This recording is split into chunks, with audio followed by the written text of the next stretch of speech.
So we are in the last section of chapter 12. So the chapter 12 had the acronym God. So first was the section G, Godhead. So in response to Arjun's question, Krishna picks up the discussion of impersonalism. The next was options that we did in the last meeting. They were options. Krishna said, hey, focus on me. If you can't focus on me, do Vaidhi Bhakti. If you can't do Vaidhi Bhakti, offer everything to me. If you can't offer everything to me, just do something good. So he was all inclusive. So that was the 8 to 12 section. And then the last section that we're doing today is devotee's disposition. Like what is it that attracts Krishna? What is it that attracts him towards what does he prefer devotees? What qualities does he prefer the devotees to have? That's the section that we're we're doing now. So this first verse is this one, 12, 13 and 14. Somebody want to try reading the Sanskrit?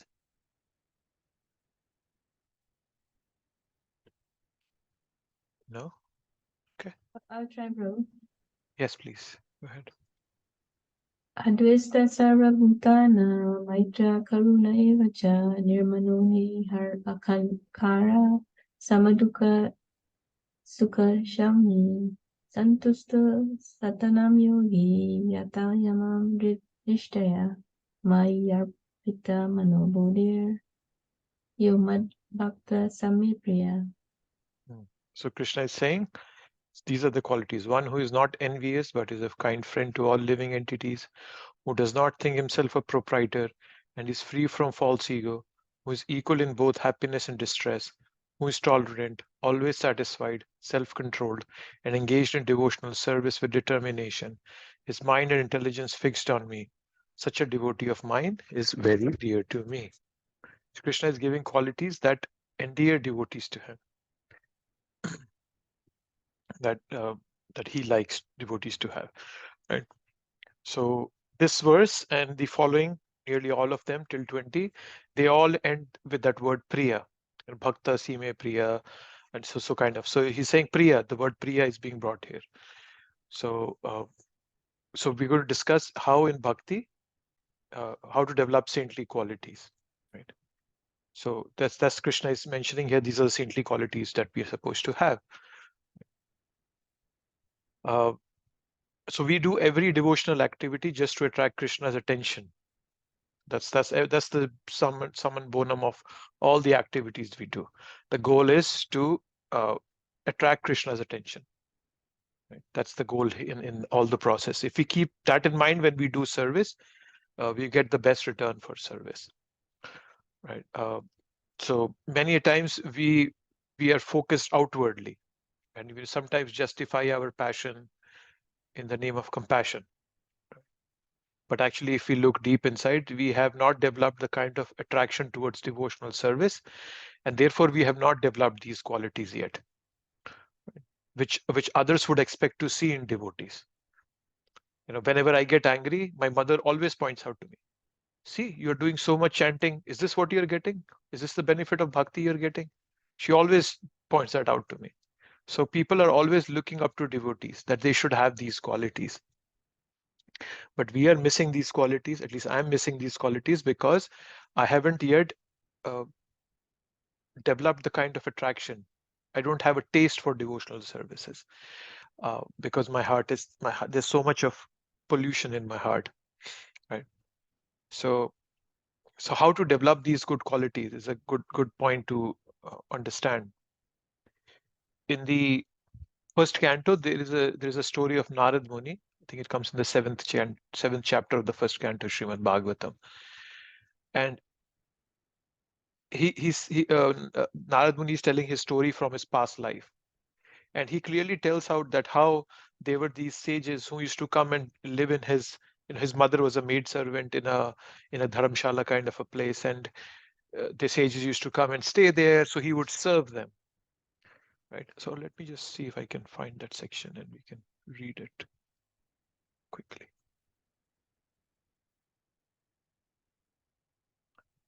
So we first canto comes in.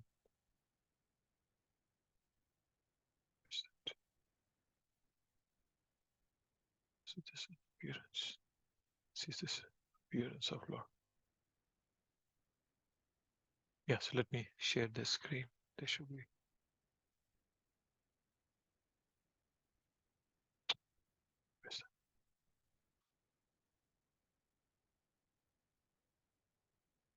So this is first canto, 4th chapter. And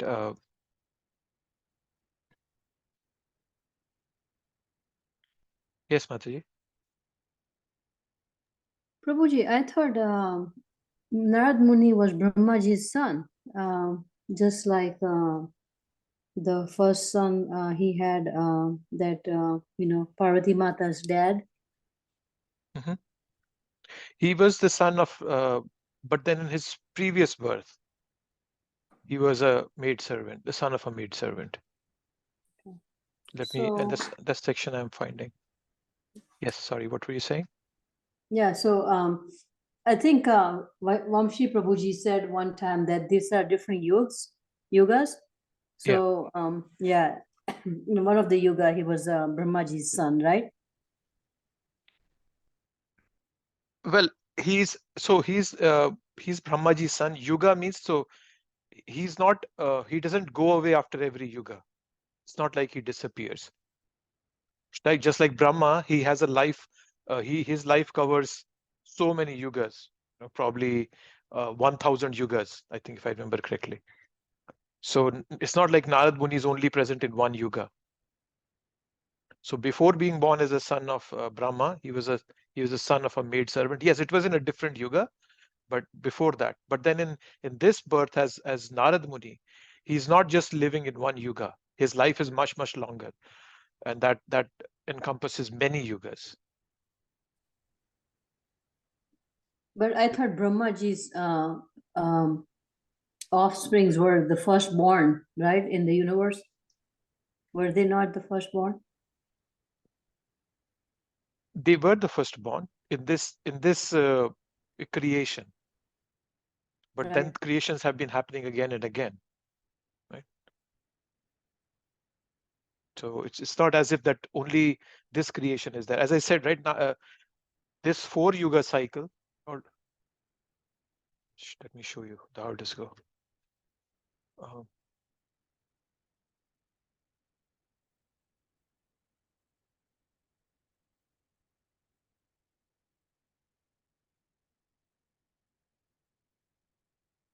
Where's that?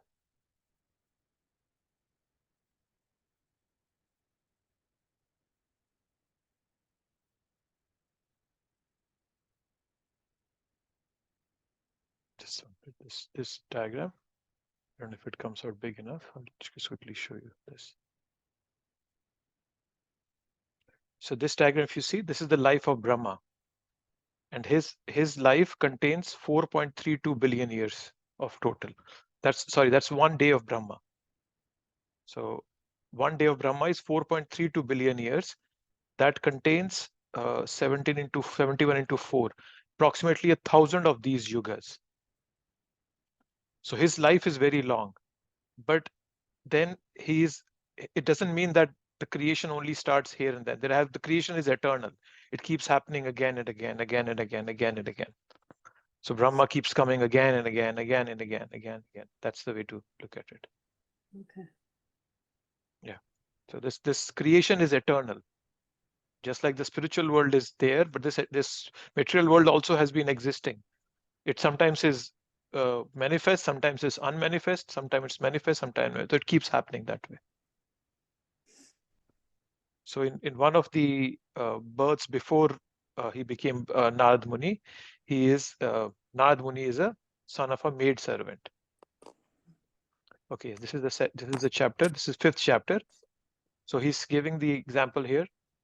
In the last millennium, I was born as the son of a certain maid servant engaged in the service of Brahmanas who were following the principles of Vedanta. When they were living together during the 4 months of the rainy season, I was engaged in their personal service. So the first aspect is that he was doing personal service to those sages. And then those followers bless me with their causeless mercy. When we do some sort of a personal service, then we get the mercy of senior devotee, of pure devotees. And he was taking remnants of their food, and thus I became purified in heart. And at that time, the very nature of the transcendentalist became attractive to me. Right. So, and then he says, Arthas listen, and then he was also listening to them, and he developed a taste for hearing of the personality of Godhead. Right. And he says, and as my taste developed, I could realize that it was only in my ignorance that I had accepted gross and subtle coverings. For both the Lord and I are transcendental. So what I wanted to highlight here is that getting those good qualities. So the first aspect is we seek out highly developed individuals. And then when we come in their association, we render them service physically, mentally, without reservation, right? Faithfully, steadily. And but because I cannot do that because my mind is so unstable. And then when these great souls become happy with us, when they become pleased, then they inject the neophyte practitioners with transcendental qualities. Okay. So the way to understand it is that these qualities are not achieved, but they are awarded. It's not, yes, you can try to get them, but there's not a sure short answer that you will get them for sure. So it'll be, it is awarded to you by the mercy of seniors. So that's what I wanted to highlight here. We are going to read a lot of these qualities in this section. I just wanted to bring out that how do these qualities come? How does the scriptures tell us how these good qualities come to us? The first example is of Narad Muni, where he served individuals without reservation, with humility, being faithful and steady. And then they become pleased, and then they give him they awarded him transcendental qualities. So also understanding, so it's like when we make an emotional connection with highly developed individuals, then we are able to receive mercy from them. For example, Srila Prabhupada's disciples, they were when Prabhupada initiated them, they were trying very hard to give up bad qualities. They used to take drugs, smoke, whatnot. But many of them would fail. But Prabhupada would go around, Prabhupada would go around the block after the first initiation. Prabhupada would just walk around the block to see what his disciples were doing in restaurants. But then because they had an emotional connection with Prabhupada, they didn't want to displease Prabhupada. They gave up those bad qualities. So Prabhupada's mercy manifested in that way, in those people attaining those good qualities. And also on a practical level, we can do many things to develop qualities. We should learn about these qualities. What I mean by learning is we should know what exactly it means. For example, the word humility, many people confuse humility. Like, for example, humility doesn't mean you become a doormat. You don't let people walk over you. That's not the meaning of humility. So humility, as Prabhupada explains to us, is that humility means that you're not anxious to be honored by others. You don't take satisfaction, you don't take pleasure when others honor you. So that's humility, what Prabhupada teaches. So when you know all these qualities, then you're able to identify them and also take them up. Understand and appreciate these qualities. Do a case study. See someone who's exhibiting these qualities. Follow them. So that's what I wanted to highlight here. When we're talking about all these qualities, so an obvious question could be that where do these qualities come from? And Krishna uses the word priya here. We saw that yo mad bhakta same priya, and he will keep on using this word again and again in the following verses. So when he says priya, we have heard this word priya in many sections earlier also. In the 7th chapter, in the 17th verse, there's a Tesham Gyani Nitya Yukta Eko Bhaktir Vishishyate Priya hi Gyani no Atyartam Aham Sacha Mam Priya. So there also Krishna is talking about the word priya, right? So, but then there's a difference in there. The word priya means love, also can have many levels, right? For example, a mother, when the mother loves a baby, she loves the baby but does not trust the baby, right? You cannot give a knife to a baby. So the mother doesn't trust the baby with all these things. But when the same baby grows up, when it becomes an adult, the mother can have trust also with the knife. So it's just love. So earlier when Krishna talked of the word Priya, he was talking of love, but there was not necessarily enough trust in there. But now when he's talking of uh, love, it's with trust, right? So love can be at multiple levels also. That's why, this question, or the other question could be that when you say Priya, what does it mean, Priya? Krishna is saying Priya earlier also, here also. How is it different? So that's the difference there. So different levels of love, right? Krishna even says in the 9th chapter that I'll protect the sinful also, right? Konteya pritijani name bhaktir pranashyati. That I'll protect everybody. My devotee will never perish. So that's an expression of love. He certainly loves all beings, all living beings. And he even says, I'm not partial to anybody, I'm reciprocal. So naturally, those devotees who reciprocate more with him get more of his attention. And then they get greater and greater place in Krishna's heart by their devotion. So that's why this Priya is very valuable. The use of the word Priya here is very valuable. So there are so anyone who's practicing devotional service is dear to Krishna. But if you also have these virtual qualities, then it endears you to Krishna more. It's in this section, Krishna is telling us we should not just assume. We can, because we are devotee, or we are blame free, or we are perfect already. No, that's not what it says. Bhakti is a means of sustaining these good qualities. When we act virtuously in these good qualities, and when we allow Krishna to act through us as instruments, I'm an instrument, then I start getting Krishna's mercy. I become very close to his heart. And then these qualities, they exhibit as much as possible.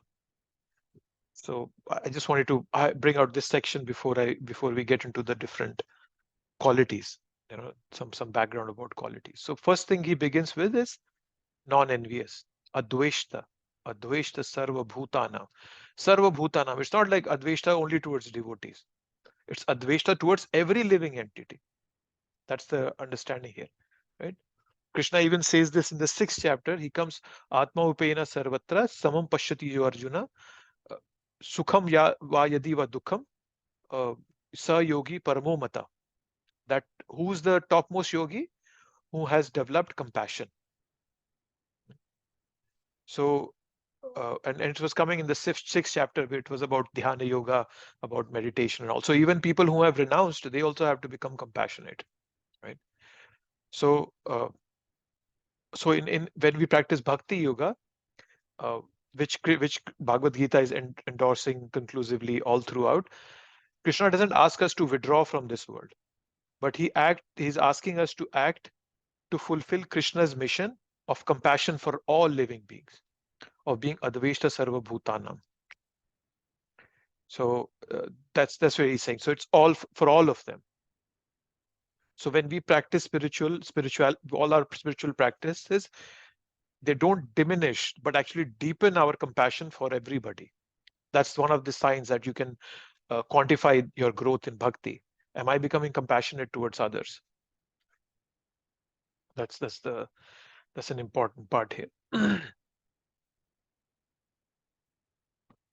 So that's the first quality. And then nirmamo nirankara. What is that? Nirmamo nirankara. Nirmamo nirankara means without false ego, without no sense of proprietorship. It's not me, or everything is for Krishna. I'm doing everything for Krishna. Right? Prabhupada had 108 temples. Prabhupada was a billionaire, but nothing for him. He didn't even have a farthing for himself, not even a penny for himself. At some point, his family members wanted to stake claim on ISKCON, saying, "Oh, it's my father's and or of Prabhupada was related to them." But Prabhupada said, "No, ISKCON doesn't even belong to me." So that's the sense of nirmamo nirankara.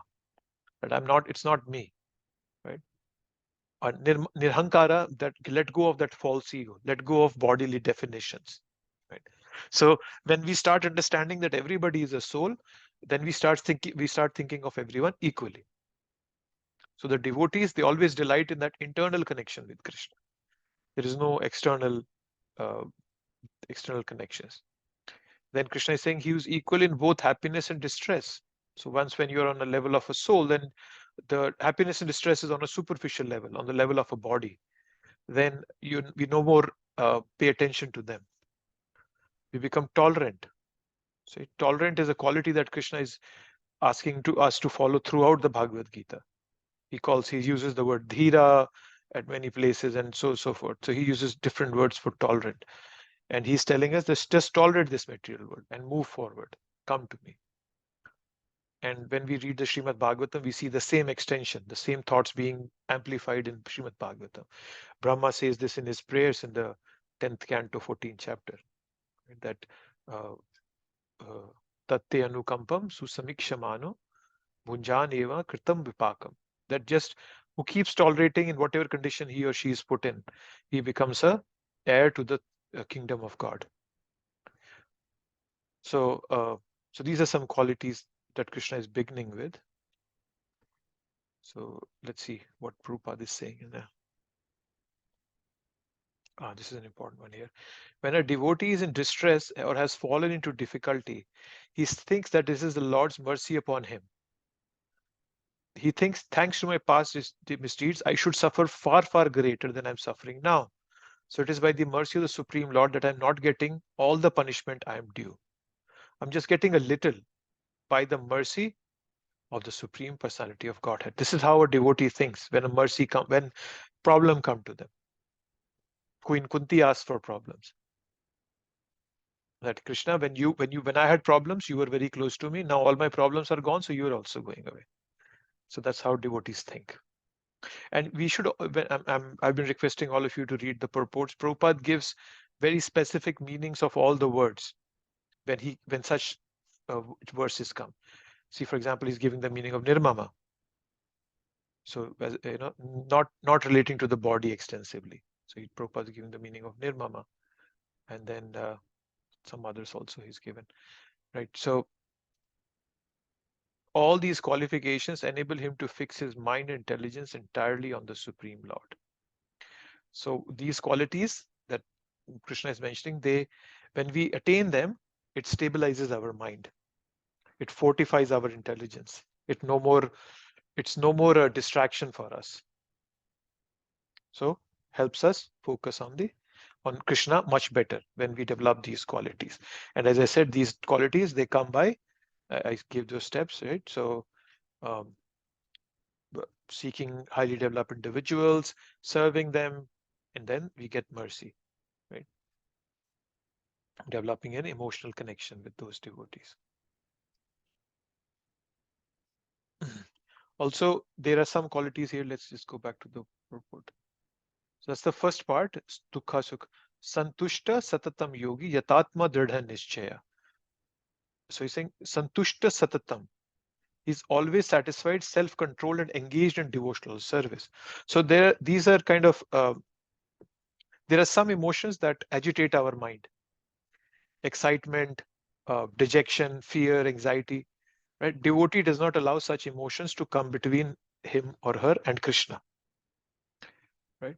So sometimes when we share Krishna consciousness with others, the others get agitated. That means we are not doing our outreach properly. Right? So we need to have a proper intention and execution. So we have to also take care of these emotions that disturb our mind, which some of them. So we have to always be satisfied. So dissatisfaction, dejection, lack of self-control, so determination. If we lack determination, then it hinders our progress in bhakti. Determination is one of the most important qualities of bhakti. So so these are some of the qualities that emotions that agitate our mind, and Krishna is asking us to control them. Moving on to the 15th verse. He for whom no one is put into difficulty and who is not disturbed by anyone, who is equipoised in happiness and distress, fear and anxiety, is very dear to me. So in the last verse, it was very, is that Yo mad bhakta same priya. Okay. And then in this verse, again, it comes mukto yasacha me priya. So again, the word priya is being used. As I mentioned, Krishna is going to repeatedly keep on using that word. So, yasman now dvijate loko, by whom people are not disturbed. Lokan now dvijate chaya, and who is not disturbed by people in return. Right? Harsha amrisha bhayudveger. So, which is harsha means happiness, amrisha means distress, and then bhaya is fear, udvega is anxiety. So these are emotions again. Some of them that agitate our mind. Right. So yeah. So Krishna is saying that by my devotee, no one is put into anxiety. When Prabhupada came to the US, he met many, came across many shocking people who he didn't know how they were going to act in the next moment. His typewriter was stolen. And then there was one person he used to live with, Prabhupada used to live with. One day in a fit of, he overdose of drugs, he ran to kill Prabhupada. And Prabhupada had to run to the street just in his dhoti, middle of New York City, he's standing there. So Prabhupada would never get disturbed by all this. Once Prabhupada was giving a class in Germany, and Germany was a stronghold of communists, and he started telling that, oh, the first class is a Brahman, second class is a Kshatriya, third class is a Vaishya, fourth class is a Shudra. And one of the students from the audience stood up and very arrogantly asked, so which class are you in? You must think that you are the topmost class. Prabhupada said, no, I'm the fifth class. I'm a servant of all these four. So Prabhupada was not disturbed by it. So that person is a perfect yogi, and that person is very, very dear to Krishna. Right?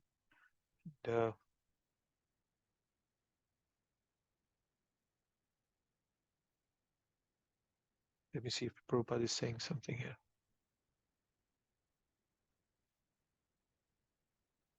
Yeah. So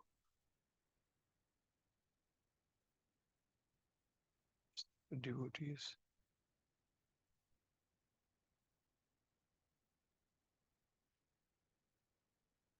A devotee who is always transcendental to all these disturbances is very dear to Krishna. Right? So he's very dear to Krishna.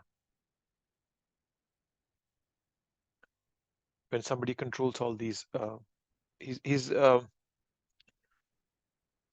person is free from all designations, especially this bodily designation. So he becomes free, right?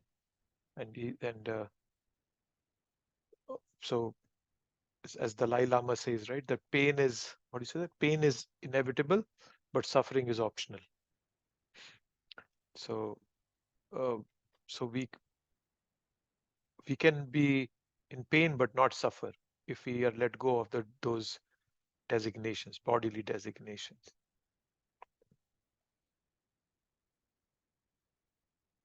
16. Anybody wants to read the Sanskrit?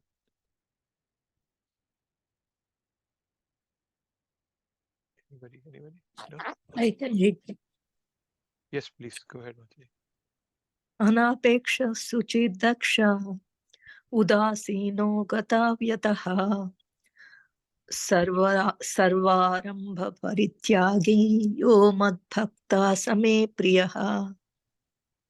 Thank you.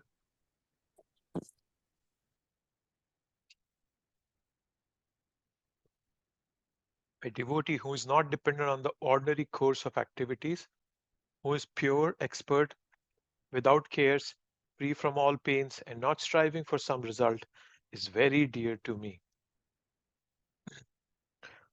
So, some more qualities. So, anapeksha. Anapeksha refers to being neutral. So sometimes sense objects come before us without us desiring them, right? And we don't get disturbed by that. Right? So that's what it means, that by the ordinary course of activities. So ordinary course of activities is that something can come in front of you, which is one of your sense gratifications, but then devotee is not disturbed by them. He's not disturbed by if anything such shows up, and he doesn't start to lament that, oh my God, this thing came up, and no, he just keeps moving forward. Right? So one doesn't become too elated. Right? Sometimes we don't get what we are desiring or deserving. Still, devotees don't get disturbed by that. Prabhupada wanted to start the movement in India. He started the League of Devotees in Jhansi. But then a few months down the road, the person who had donated him that building, he said his wife wanted to have a kitty party in that building, so Prabhupada has to vacate it. So these things happen. So then who's pure? So pure, clean. So the word for pure, anapeksha, shuchi. Shuchir is the word. So shuchi is cleanliness. Right? Prabhupada mentions about cleanliness here, that he says one devotee should take a bath twice a day, right, and rise early in the morning. Naturally a devotee. So Prabhupada is giving the standard of cleanliness here. Then an expert, the word for expert is daksha. So we should develop expertise and excellence in whichever field of endeavor we put ourselves in, or we are put in, not put ourselves, but we are put in. Prabhupada himself was a daksha. If you read the Lilamrita, he was a perfect materialist, you can say, at one point. He knew how to do business, he knew how people would cheat him, and he knew how to save money, but then he was a perfect spiritualist. So he was daksha. Then the word free from, without care, that is udasina, right? So free from care doesn't mean one becomes callous. That's not the purpose here. It means one who doesn't take sides.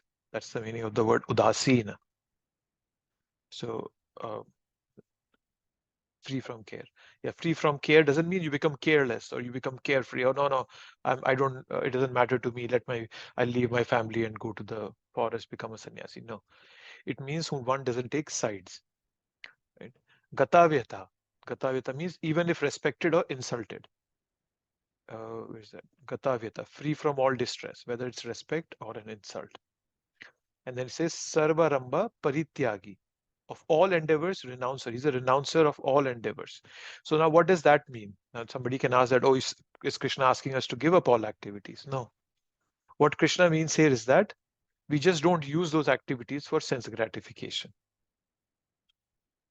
You will see that there are so many smart people in ISKCON. Practically everybody who's in the temple management, he's smart. It's a big thing to run a temple. Imagine temple like a Pune temple, Radhesham Prabhu, thousands of devotees, hundreds of brahmacharis. So it's hard to run that. So it's not that we give up our entrepreneurial spirit. That's not missing. It's just what's missing is that it's not for personal sense gratification. That's what's the meaning of the word Sarva Ramba Parityagi. Right? Some people think that who take to renunciation, they become frustrated with material life. Right? No, that's not what it means here. So even though frustration can induce some renunciation, that renunciation is very temporary, superficial. But complete parityagi, when it becomes when the enjoying spirit goes away. That's what it is. And in these, you'll see that is both detachment and expertise is being highlighted here. For Krishna is highlighting that for us, that we need both of them. So not dependent on the course of activity, as I said, that the Vaishnava is always thinking, how can I be of service? And that takes away all the anxiety. And then Sarvaramba Parityagi, then the person becomes Sarvaramba Parityagi. He becomes a renounced person when he's just thinking about service. Generally, we are always thinking, why are others not serving me? When we become a server, when we take the other side, that I want to serve others, then I become an insider in Krishna's party. Just like in India, right? You have marriages. If somebody is serving you, you automatically think that he's either from the groom side or the bride side. He's close to the family. So that's the similar thought process here.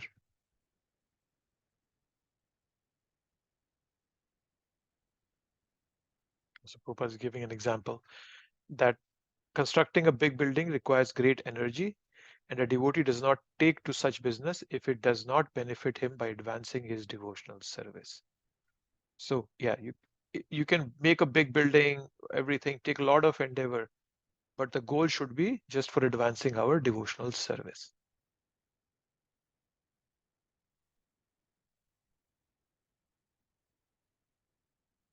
Any thoughts, comments here at this point before I jump on to the other one? Anything on your mind? Bro, it says not striving for some result, but like even in devotional service, like say we have Bhagavad Gita marathon, so it's all spiritual, nothing material, right? So not striving for material results. Not striving for some results. Yes, those are nothing for me. So what Krishna is saying, that the person who keeps Krishna in the center, that person is very dear to him. So when he says not striving for some result, yes, it's not for material results. Prabhupada was very adamant when he was building the Juhu temple. You can read that book by His Holiness Giriraj Swami Maharaj, that what is that? I'll build you a temple. It shows how much Prabhupada had to go through, how much his disciples had to go through. So somebody could say, oh, you are striving for results, but those results were all spiritual. They were not material. So, and Prabhupada would put in full endeavor, but not look for the results. So, right. So yes, you can make a lot of goals, but then don't attach yourself to those goals or the outcome of those activities. So that's another way of looking at it. Yes, Prabhu. And also in verse 15, it says one who's not disturbed by anyone. That's a little tough. I mean, I guess it's a learning process, but sometimes we get triggered, sometimes we get, so how do we, work on cultivating that, not to get disturbed? Well, see, the reason we get disturbed is because I'm thinking from my perspective. That let's say, you were not included in some activity. Let's say there was this temple activity and many devotees were included, but you were not included.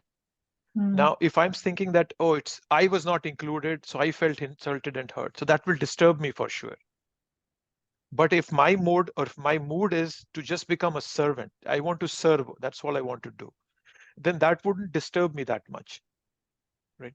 So it's a mindset, it's an intention. With what intention are we approaching it? That will disturb us, or that will or will not disturb us. So our mindset, we should cultivate our serving. We're servants. Okay. Yes. So there has to be an emotional non-involvement from worldly things. Right? That's the essence here. That's how we will sustain that the bhakti sustained renunciation. It centers on that emotional non-involvement from worldly things, and it allows us to not fall down to those emotions of anxiety, distress. That only comes when I put myself in the picture, when I make myself the center of everything. Oh, why was I not invited to this big party that happened there? Why was I not asked to give a class in this big sessions that were happening? So that's the attitude that disturbs us. But when we are all about service, that how can I serve others, then that disturbance would minimize, and as we grow in bhakti, it will completely go away. So Prabhupada's God brothers, he tried so hard. Please send disciples here. You can take the lead. He wrote so many letters to them. Nobody responded. That could be a big source of dejection for somebody. But Prabhupada didn't take any dejection. He just carried on. He started ISKCON. Okay, fine. You don't want me to start Gaudiya Math here? I'll start ISKCON. I'll start something because my Guru Maharaj told me. So because he was not centered on his pursuits. So yes, as you said, it's not an easy thing. It takes a lot of effort, but we can all build towards it. By meditating on these qualities, uh, we can slowly and steadily build on these qualities. They can come to us. And as I initially said, we try to serve with a very humble, faithful, steady mood. Then also these qualities come into us. We are awarded these qualities by Krishna and Prabhupada from within. Okay, thank you so much. Welcome. So basically, Prabhuji, nothing should bother us when we should just focus on Krishna and Krishna service for Krishna. Yes, you have to focus on Krishna. You also have to do worldly things. It's not like you'll give up worldly things. But how can you best bring Krishna into those worldly things is something that we all have to be very expert at. I gave the example of Prabhupada. Once Prabhupada asked one of his disciples, he was sitting in Vrindavan, and there was a check that Prabhupada wanted to be deposited in the bank. So Prabhupada gave it to his disciple, and he said, then Prabhupada paused for a minute and said, okay, how much money is it going to take you to go to the bank? He said, it's going to take me 2 rupees to take the rickshaw and go to the bank. And then Prabhupada said, let it be. I'll just post it, because the postage was only 10 cents or 25 cents paisa in India. I mean, so imagine Prabhupada is thinking at that level. So he's a worldly person, but he's thinking everything from Krishna's perspective. And that just purges us all of that contamination, and that illusion goes away, and all that distraction goes away. It expands our consciousness. But then, as I said, it's increasingly accessible by practice. Understand it that way. If you keep practicing it, surely we'll get all these qualities. Did that make sense, Mataji? Yes, Prabhuji, very, very clear. I think it's like, as you get to know yourself and others, you learn to read them also, and that's basically what Prabhupada did with that person that was supposed to go put the check, because he could read him that he doesn't have money, so he's thinking, Yeah. So, but everything is about Krishna. He's thinking all the time about Krishna. Every penny Prabhupada wanted to save was for Krishna, not for himself. That is why it never disturbed him. If it was for me, I would be disturbed if I lose money or save. I would be happy if I save money. So all that disturbance goes away the moment we give it to Krishna. Just like children, right? When kids, let's say you give we give our children, let's say $1 or a couple of dollars, and they lose it somewhere. It's not like they get excessively disturbed. They know, oh, my father will give me more. So kids are not like excessively disturbed by the loss, whereas as an adult, I will be disturbed by if I lose money in a market or something. So it's just that kids are more dependent on their parents, whereas as we become adults, we just lose that concept of being dependent on somebody, and that causes all the anxiety that adults face. Arjun was facing that same anxiety in the first chapter. He told them that my Gandhi it's just dropping off my hand. Right? But the Gita, on the contrary, urges him to act in this world with a devotional mood. Right? So how could he contribute in the world, in that battle? By being the foremost warrior. That's how he contributed. So he was exactly there, doing the exact same thing, but without any concern. You just say, fine, I'll kill everybody because Krishna wants it. Yeah, that's the thought. Anything else on anybody's mind before we start on to the 17th verse? Yes. Nothing? Okay, let's get there. 17. One who neither rejoices nor grieves, who neither laments nor desires, and who renounces both auspicious and inauspicious things. Such a devotee is very dear to me. Again, Priya, the word Priya again is coming. Bhaktiman sayachami Priya, Same Priya. Again, who's devotee? Krishna is telling who's that. So, starting by saying neither rejoices nor grieves. Right? If we don't get something palatable, we grieve over that, right? And if we get something good, we become happy about it. Right? So a devotee does not get disturbed by that.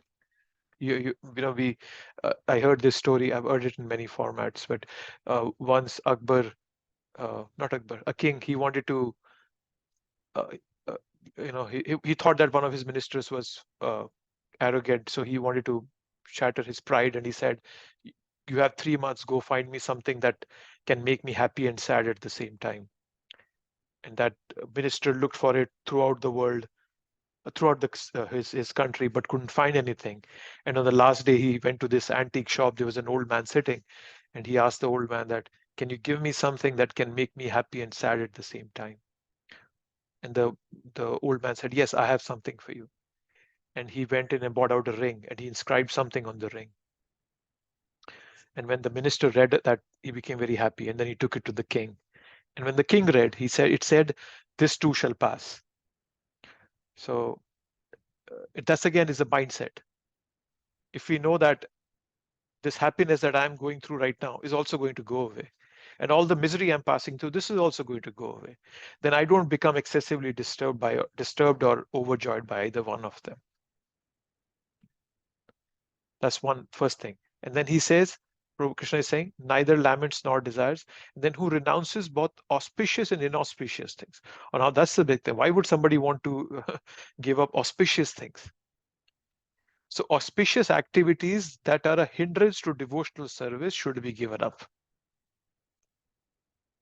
To give you an example, in India, there is piety that blocks people from taking up Krishna consciousness. There is philanthropy, nationalism, so much out there. People generally say, I don't have time for Krishna consciousness. Right? Such a piety that blocks our way has to be given up. When Prabhupada met his guru for the first time in 1922, his guru told him, Bhaktisiddhanta Saraswati Thakur told him, that you should go and spread this message to the English-speaking world. And Prabhupada said, who's going to listen to this message? Our country is we are being ruled by these English people. I want to free this country first. So he was behaving like a nationalist. And Bhaktisiddhanta Saraswati Thakur told him that you'll always be ruled by somebody or the other. Now it's Englishmen, tomorrow somebody else, then it's always going to happen. So these altruistic, philanthropic, nationalistic thought processes, they block us from taking bhakti. And that's what the auspicious activities are being talked about here. Right? That they're good things, right? But then they can be a source or they can be a blockade for us. We have to give those up. So, and then laments nor desires, the word is sochati na kankshati. Sochati means laments, kankshati means desires. So sochati is laments. So what do we lament for? We lament for the past. We're always lamenting for the past. Kankshati means desire. We have desires for the future. Just serve Krishna to the best of ability without being sochati or kankshati. That is why there is the concept of mindfulness is becoming very, very popular nowadays in this world. But Krishna is the perfect teacher who gives us that concept of mindfulness. By being in the present moment is when you can be fully mindful, by not lamenting for the past and not desiring for the future, right? And when we realize, when we understand that that Krishna is in control, and we realize that when Krishna is in control, we realize that everything is for my ultimate goal, good, and then we just focus on our service. What can I do for serving him now? Right? So we can channel all our emotional energy in a productive way by being in the present moment and seeing how can I serve Krishna now. If our focus is too much on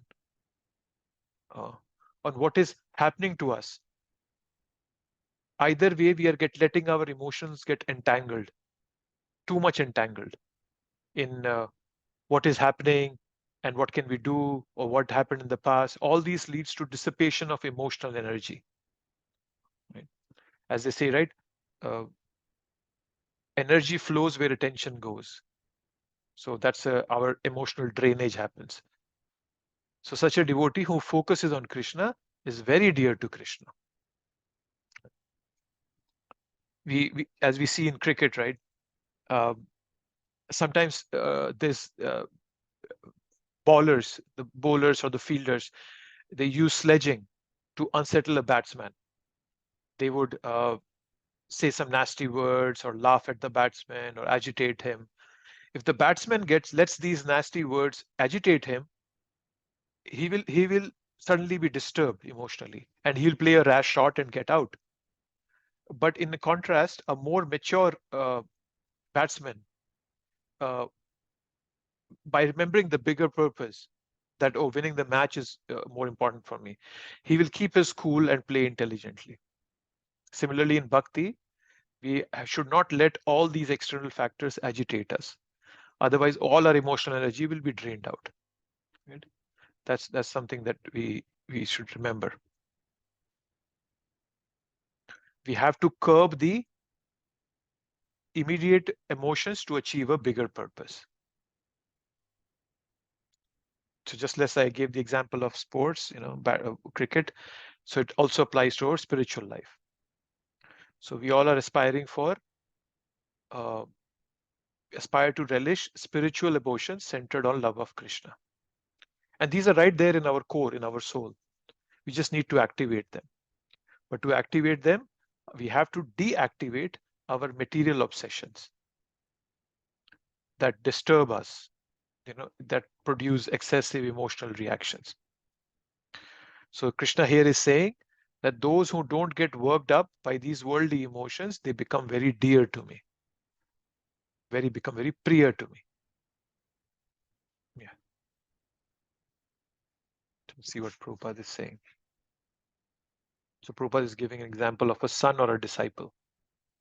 A pure devotee is neither happy nor distressed over material gain and loss, nor he is very much anxious to get a son or disciple, nor is he distressed by not getting them. Nothing is an impediment in the discharge of his devotional service. Such a devotee is very dear to me. This should be the goal that we should aspire for, that nothing should be an impediment in discharge of our devotional service. We have to make our life as conducive as possible for our bhakti. Then we become very dear to Krishna. Okay. 18 and 19.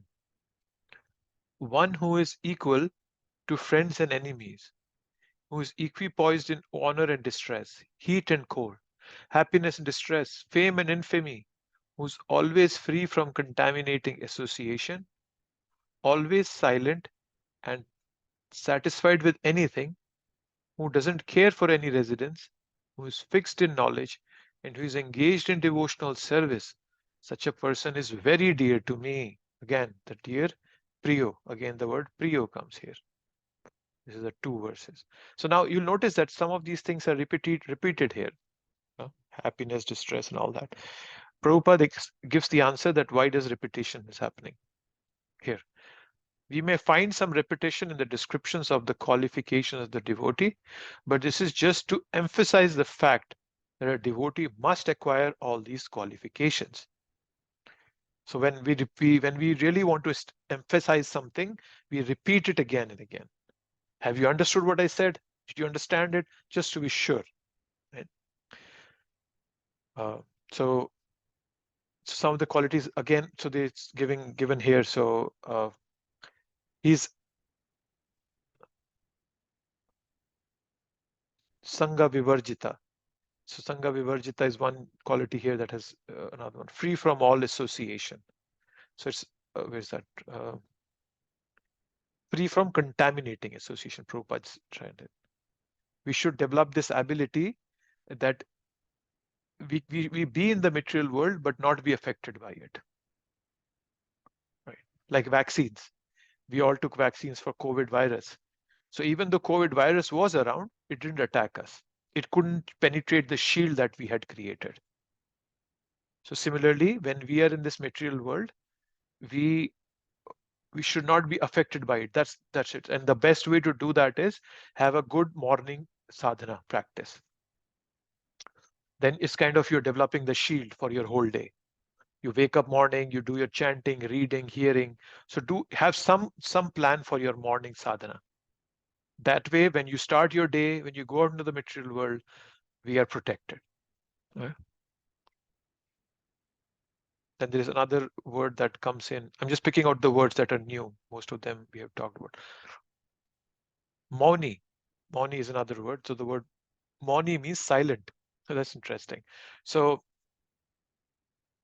Mauni, so devotee doesn't utter a word that is not fulfilling his purpose in life.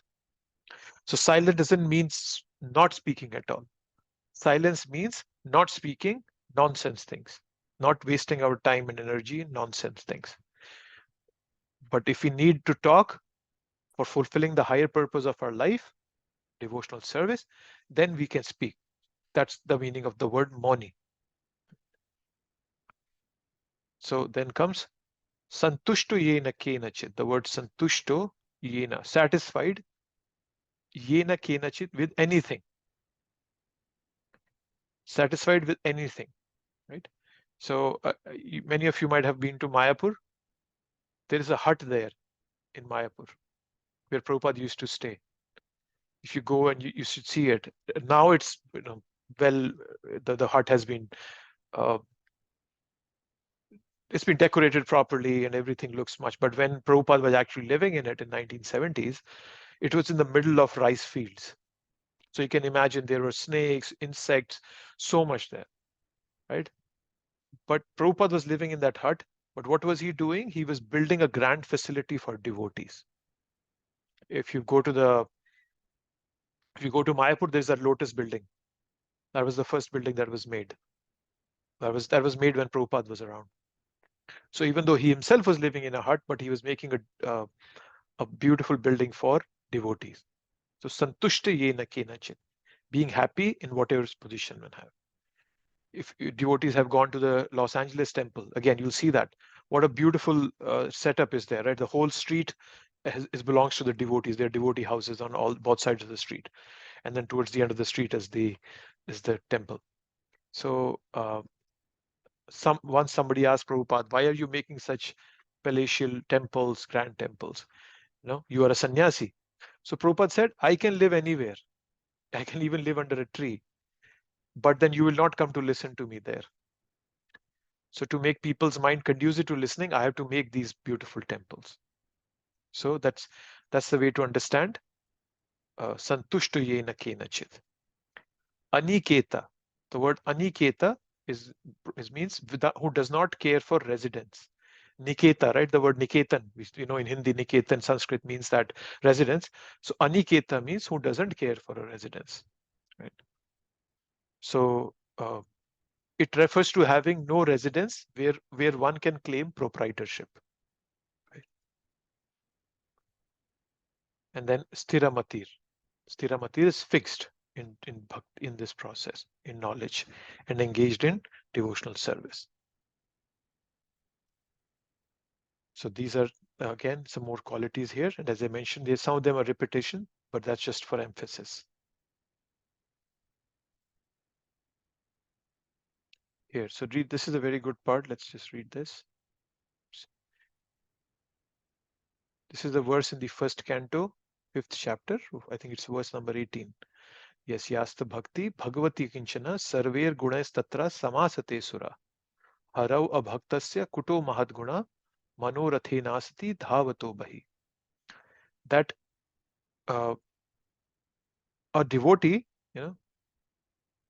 Yasyasta bhakti bhagavati kinchana sarver gunas tatra samasate sura. That a devotee gets all the qualities of sura, that's of the demigods, right? But then if that person is no bhakti in it, he has no good qualifications. Mahadguna, he has no guna. If he is abhaktasya, he has no bhakti in him or her. When the person might think, oh, I'm doing so much endeavor, but no, there's no outcome to it. All those qualities, they are ephemeral, they will be ephemeral, and they will not have any effect also, no benefit to them. So, but then only when we are bhakta, then those qualities become manifest and we are able to use them to the best of our capacity.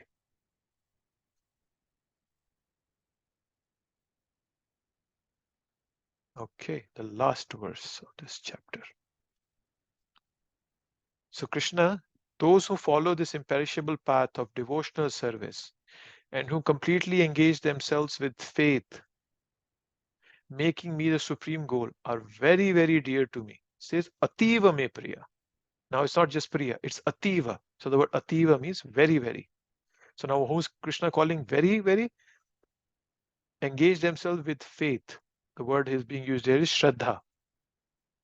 Shraddha. So Krishna has brought out this Shraddha word here. Right? So yetu dharmatma amritam idam, dharma amritam, nectar of religion. Yathoktam paryupasate. As I have spoken, so one hears and understands and worships. So such a devotee is very dear to me. So, so the first verse of this chapter was Arjun's question. And in the second verse, when Krishna he started answering, he uses the word Shraddhaya. Shraddhaya. So Shraddhaya Pariyopita Steme Bhaktas. I forgot which that verse. Let's see the second verse of this chapter. Let me quickly come to that.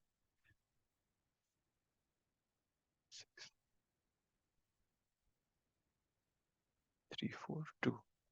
Okay, yes. Shraddhaya Pariyopitas. This is second verse. This is the first verse Krishna speaks in this chapter. He starts by the concept of Shraddha. He's saying, engaged in worshipping me with great and transcendental faith to be most perfect. And that's where he is ending this chapter.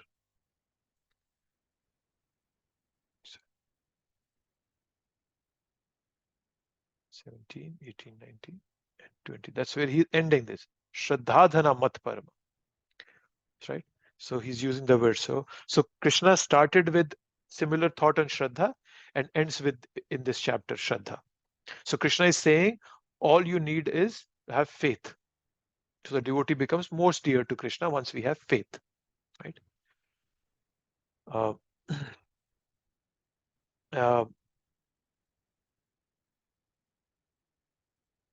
So to the extent one practices spiritual path, one advances.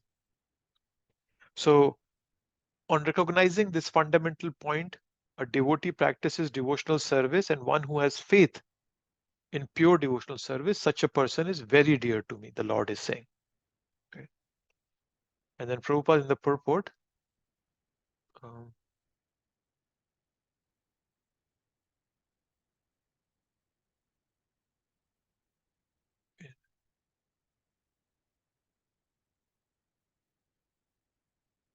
yes. Oh,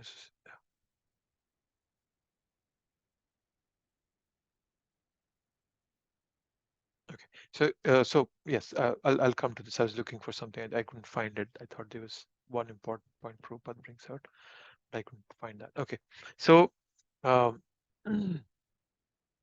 so yes, so the faith is that what endears somebody to Krishna, right?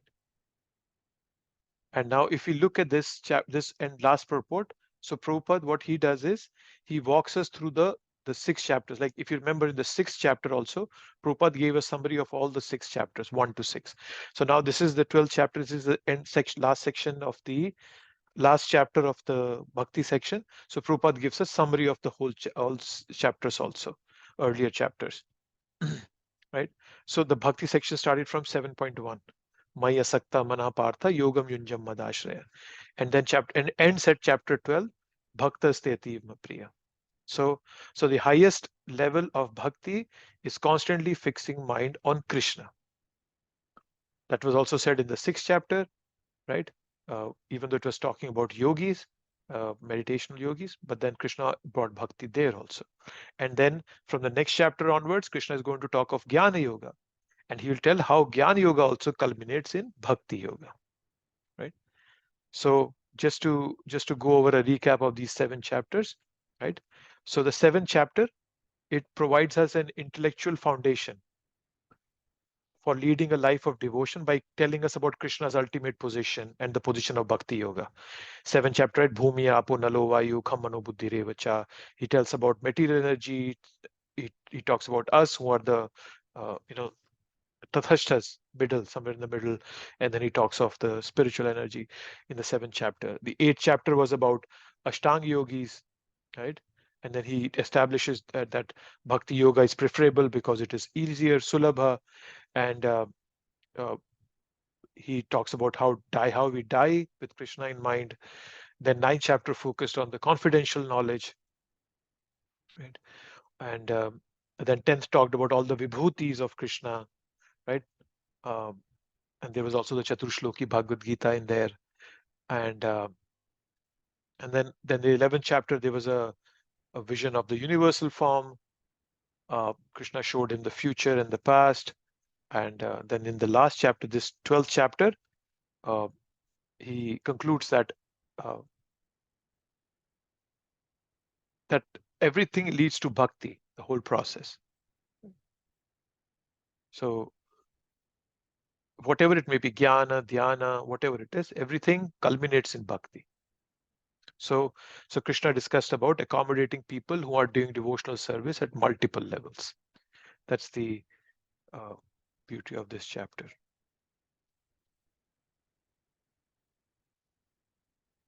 So in this way, the glories of Bhakti Yoga are established.